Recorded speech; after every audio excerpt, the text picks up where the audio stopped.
السلام علیکم۔ وعلیکم السلام۔ حضرت صاحب، ایک تدفین ایک قبر میں ہوئی ہے، دوسری تدفین کے لیے کتنا وقفہ ضروری ہے؟ ایک ہی قبر میں دوسرا مردہ دفن کرنے کے لیے کتنا وقفہ ضروری ہے؟ نارملی تو یہ جائز نہیں ہے ایک ہی قبر میں دو دو مردے دفن کرنا، کیونکہ پہلی میت کی توہین ہے اس میں۔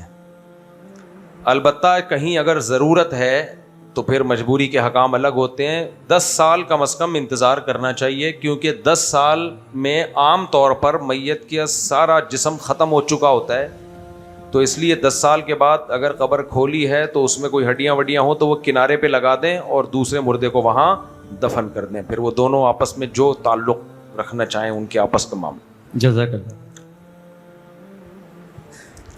میاں بیوی کو کبھی بھی ایک قبر میں دفن نہ کرو۔ اگر اچھے تعلقات ہوں گے تو خوش ہو جائیں گے، برے تعلقات ہوں گے تو شوہر بولے گا یار اللہ نے عذاب قبر دینا ہی تھا تو پہلے دن سے شروع کر دیتا، یہ 10 سال کے بعد کیوں شروع کیے؟